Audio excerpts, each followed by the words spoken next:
Embaluwa esooka yawandiikibwa Peetero, ensuula esooka. Ninze Peetero omutume wa Yesu Kristo. Mpandiikira abo Katonda be yalonda, butya basansaaniire mu Ponto, Galatiya, Kapadokiya, Asiya ni Binsuniya. Ye bali ng'abanooniya ob'obudamu. Katonda lata yabalonda ng'entegeka ye bwe yali, era Mwoyo we y'abatukuza musobole okugonderanga Yesu Kristo, era mwamulwe n'omusaayi gwe. Enkabi n'emirala byeyongerenga mu mmwe. Okusuubira okulamu. Katonda lata wa musenga waife Yesu Kristo asaakibwe, kuba olw'okusaasira kwe okungi twazaalibwa buyaaka okufuna okusuubira okulamu, lwe yazuukiza Yesu Kristo okuva mu bafu, era n'okufuna omugabo ku birungi bya Katonda ebitawaawo, ebitayonooneka, era ebitasiiwuuka, ebyabaterekerwa mu igulu. Era olw'okwikiriza kwammwe, Katonda abakuuma n'amaanyi ge, era alibalokola ku nkomerero nga bwe yategeka. Musagambe olwa kino, wairenga mperaano musobole okumala akaseera nga mudaagadaaga olw'okulebwa mu kino ne mu kire. Bino biriwo lwawukakasa ng'okwikiriza kwammwe kwa mazima. Obanga ni mu zaabu ow'ekiseera obuseera, ateebwa mu muliro yaakenenulwa, n'okwikiriza kwonna okw'omuwendo okusinga n'izaabu kuteekwa okulebwa n'okakasibwa. Olwoni mwasaakibwa, mwaweebwa ekitiisa n'ekinagansi ku lunaku Yesu Kristo lwalibonekerako. Wairenga Yesu oyo timumubonangaku, mumugonza, era waire timumubona buti, mumuyikiriza, era mwasagamba ebitaloodeka. Ekiva mu kuyikiriza kwammwe n'okulokolwa okw'emyoyo gyammwe. Abalanzi abalanga ekisa kino Katonda kye yali ow'okubagemerwa, beefumiitiriza era baanonereza ebigema ku kulokolwa kuno. Baagezaaku okunoonereza okumana ekiseera okulokoka okwo kye kuliidiramu, era n'ensambo ye kulimu nga bagiira ku Mwoyo wa Kristo eyabalimu, baalanga okudaagadaaga okwali n'okutuuka ku Kristo, era n'ekitiisa ekyali kirina okukuvaamu. Katonda yayoleka abalanzi abo ng'ebyo tibaabikola ku lwaibwe beene, aye ku lwammwe. Ebintu ebyo n'ebyo bye mwawulira nga bibakolerwa abo ababakobera amawulire amalungi. Bwe baali nga babakobera amawulire amalungi ago, Katonda yaasindika Mwoyo Mutukuvu okuva mu igulu, yaidde okubalamba, ne bamalayika beegomba okubona ku bintu ebyo. Katonda atuweetera bulamu butukuvu. Kale eni mu myoyo gyammwe mubenga beetegefu era mwefugenga. Eisuubi ly'emmwe lyonna mulitenga mu kisa Katonda ky'ajja okubagemerwa ku lunaku Yesu Kristo lwalibonekerako. Ng'abaana abawulize, mutafugibwanga kwegomba kwe mwalinakwo nga mukaali kumana Kristo. Aye, ng'oyo eyabeeta bw'ali omutukuvu, nimmwe beene mwena mubenga batukuvu mu buli kye mukola. Kuba kyawandiikibwa kiti, mubenga batukuvu kuba nze ndi mutukuvu. Katonda mumwetalata nga musaba, era tasaliriza bw'asalira omuntu yenna omusango, agiirako ebyo kiyisi muntu byakola. Kale eni mumutyenga enakudondona edd'obulamu bwammwe nga muli mu nsi eno etali yammwe.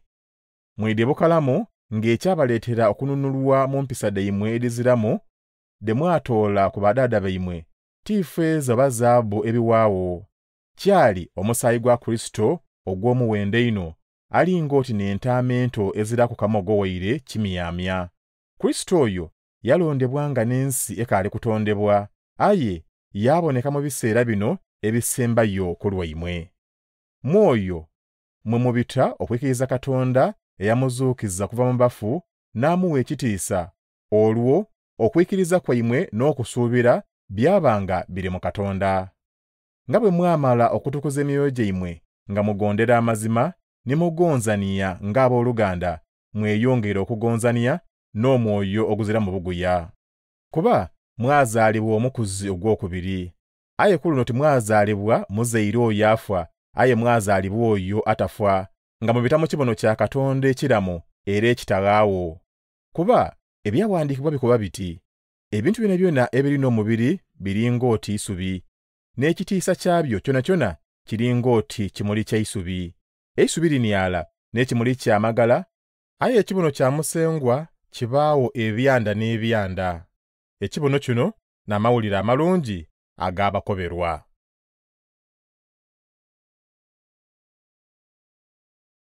Peetero ekisooka ensuula ey'okubiri. Eibaale eiramu n'eiwanga eitukuvu. Kale nimwetoolemu emizze gyonna emibi, obuguya, okwewoomya kungulu, ensaalwa n'okuvuma. Ng'abaana abawere bwe balirira amata amakalamu buli kiseera, mwena buliido mwegombenga emmere enkalamu ey'omwoyo. Bwe mulya emmere eyo mwiyidda kukula era mulokolwe. Kuba mwamala okubona musengwa nga bw'asaasira, muyide y'ali. Oyo n'eibaale eiramu abantu lye baaloba bati lizira mugaso, aye eryalondebwa Katonda era ery'omuwendo eno. Muyide y'ali nga mulingoti n'amabaale amalamu, abazimbe mwendu ey'omwoyo. Mube bakabona abatukuvu abaweereza emisenge egy'emyoyo egisiimibwa Katonda, nga mubita mu Yesu Kristo. Kuba ebyawandiikibwa bikoba biti, bona ndikuta mu Sayuuni eibaale ery'oku nsonda linalonda era ery'omuwendo eno, era oyo amwikiriza taliswazibwa. Kyava n'abo w'omuwendo eno yeimwe abamwikiriza, aye ye abo batamwikiriza, ebyawandiikibwa bikoba biti, eibaale abazimbire baasuula bati lizira mugaso, ne lyafuuka empango ey'omusingi mu nsonda. Era biti, lino n'eibaale abantu kwe beekontola ne bagangalima, olubaale lwe beeguunaku ne bagwa. Bagangalima kuba tebeekiriza kibono ky'ekikoba era atyo Katonda bwe yabategekera. Aye imwe muli lulyo lulonde, bakabona abakyabazinga, muli iwanga itukuvu era abantu ba Katonda beene. Katonda oyo ne yabeeta okuva mu nzikiriza okuyira mu butangaavu bwe obwewuunisa ino. Yabalonda okukobera abantu ebyewuniikiriza bye yakola. Eira timwali bantu ba Katonda, aye buti muli bantu be. Eira mwali timusaasirwa Katonda, aye buti musaasirwa. Mubenga baweereza ba Katonda. Abooluganda, nga bwe muli ababisi era abanoonya obuddamu mu nsi muno, mbeewembye mulobe kugira ku mubiri bye gwegomba ebirwanisa omwoyo, mwebisenga bukalamu nga muli mu mawanga agandi. Olwo balobe kuboogeraku bati muli bakozi ba bibi, aye babonenga ku bye mukola bikalamu era basaake Katonda ku lunaku lw'aliida. Ku lwa musengwa muwulire nga Kiisi mufuzi ow'oku nsi, leka abe kyabazinga, oba be bafuzi baasindika okubonereza abo abakola obubi n'okusaaka abo abakola obukalamu. Katonda ayenda ino musirisa obutamanya obw'abasiru nga mukola ebikalamu. Mubenga bayidembe, aye mulobe kweyambisa idembe eryo mu kukola bubi. Mubenga baweereza ba Katonda. Buli muntu mumutengamu ekinagansi. Mugonzenga abooluganda. Mutyenga Katonda era n'ekyabazinga mumutengamu ekinagansi. Okudaazibwadaazibwa kwa Kristo ng'ekyokubonerako. Abaweereza mubenga bawulize yeebasenga baimwe nga mubataamu ino ekinagansi.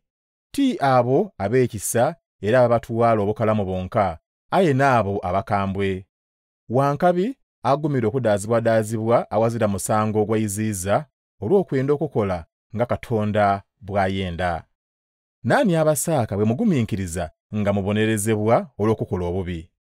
Aye bwe mugumiikiriza nga mudaazibwadaazibwa olw'okukola obukalamu, musimibwa Katonda. Ekyo kye mwayeterwa. Kuba Kristo yeena yadaazibwadaazibwa ku lwammwe, yabalekera ekyokubonerako kye mube mugiireko. Mpaawo kibi kye yakola, waire ekibono kyonna eky'obuguya okumuva mu kanwa. Bwe yavumibwa, mwene teyavuma. Bwe yadaazibwadaazibwa, teyeesomera abo abaamudaazadaaza. Aye yatta obwesige mu Katonda oyo asala omusango nga tasaliriza. Yagana okwetwika ebibi byaife ng'akomererwa ku musalaba, tuba abafu eri ekibi, aye tube balamu eri obutuufu. Okudaazibwadaazibwa kwe n'okwabawonya imwe. Mwali ng'oti n'entaama edibuze, aye emperaano muyiziibwa y'omusaayi era omukuumi w'emyoyo gyammwe.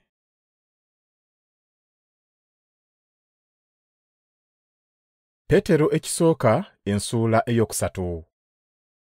Abakazi ni bayibayibwe. Mu nsambo n'endala, abakazi muwulirenga bayibayimmwe. Olwo abandi kwabo waire emperaano tebayikiriza kibono, basobole okuleetebwa mu kuyikiriza olw'empisa ddayimmwe enkalamu nga wazira ne kye mubakobyeku. Kuba bajja kubona empisa ddayimmwe enkalamu edibaweesa ekitiisa.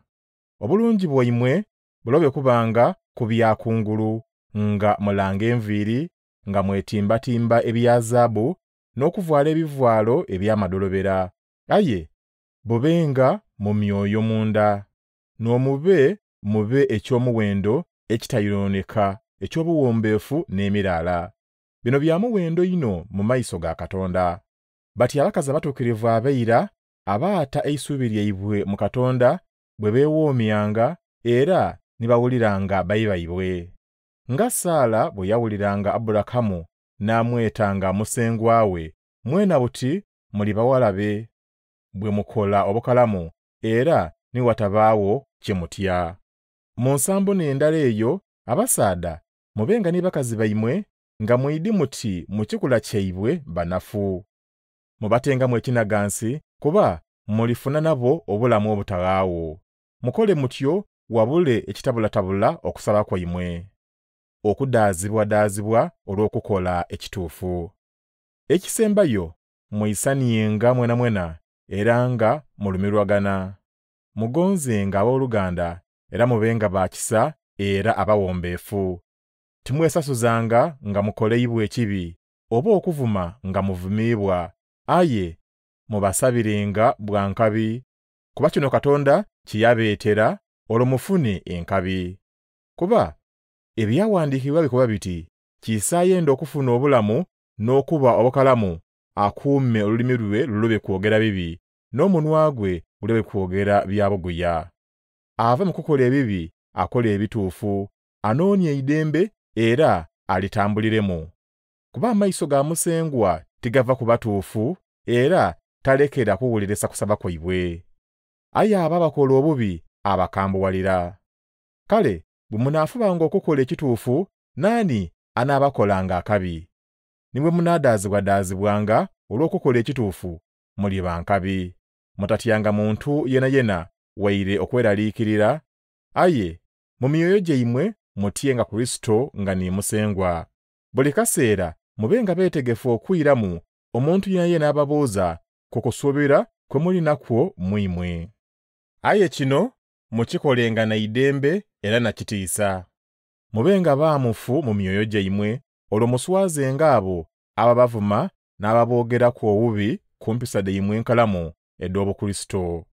Ekisinga bukalamu n'okudaazibwadaazibwa olw'okukola ekituufu, bwe kubanga n'okwenda kwa Katonda mu kifo eky'okudaazibwadaazibwa olw'okukola obubi.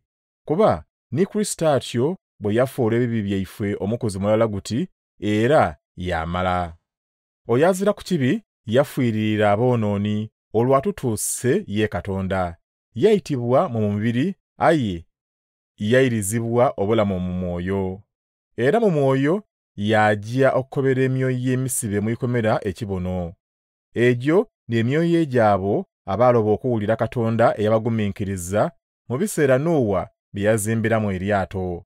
Mu lyato omwo n'omwawonera abantu abatono bati 8 abaawonawo mu maadi. Amaadi ago gafaanana n'okubatizibwa okulokola buti. Okubatizibwa okwo tinookunaaza ku eiko ku mubiri, aye n'okwewemba Katonda atuwe omwoyo omunaabuufu olw'okuzuukira kwa musengwa Yesu Kristo. Kristo oyo yajja mu igulu era atyaimye ku luuyi olw'omukono omusaada ogwa Katonda, era afuga bamalayika n'ab'obukumu n'ab'amaanyi ab'omu igulu.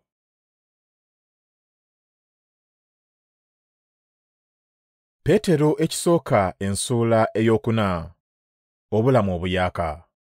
Nga Kristo bwe yadaazibwadaazibwa mu mubiri, mwena mwekuume n'ekyo mu myoyo gyammwe, mubenga beetegefu okudaazibwadaazibwa.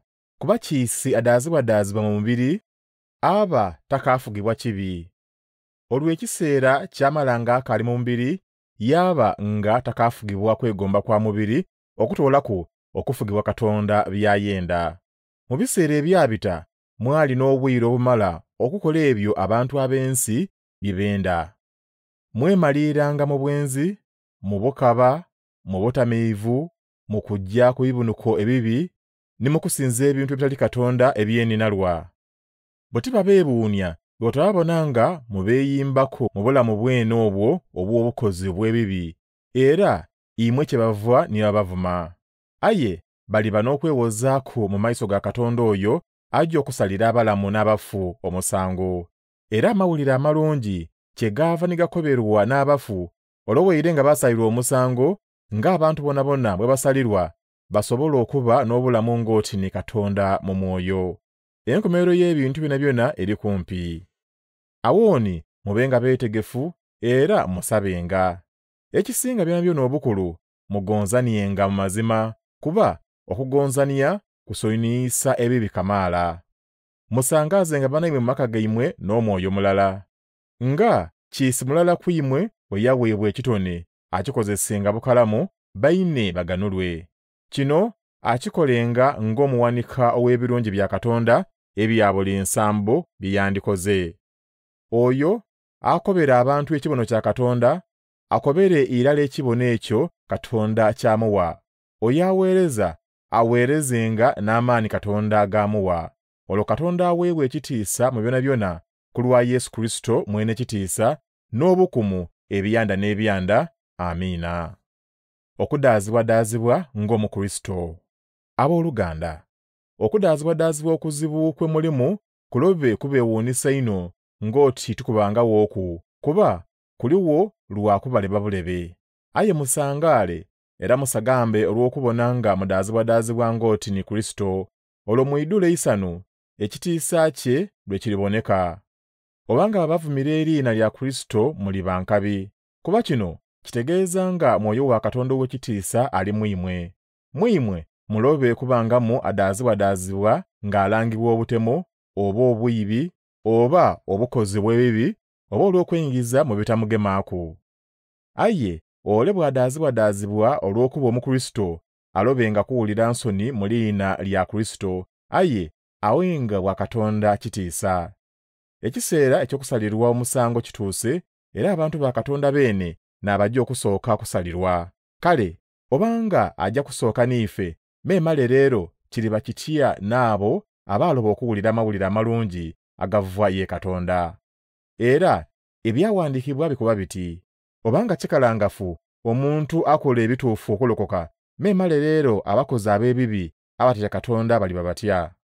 Kale eni ababadaazibwadaazibwa nga Katonda bw'ayenda bakolenga bukalamu, bagemye omutonzi waibwe oyo omwesigwa emyoyo gyaibwe.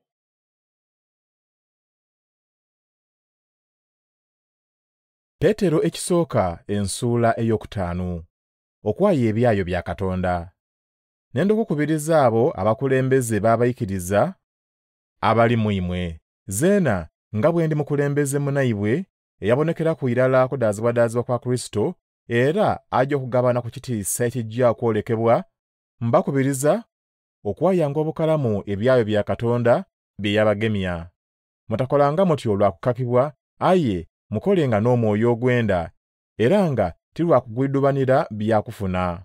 Mulobenga kwebisooti bafuzi mu byayo omwo, aye mubenga kyakubonerako. Olwo omwayo omukulu mwene bw'aliboneka, mulifuna engule ey'ekitiisa etawaawo. Mu nsambo n'endala, imwe abato mubenga bawulize eri abakulu mu myaka. Mwena mubenga bawombeefu, nga kiisi mulala aweereza mwine.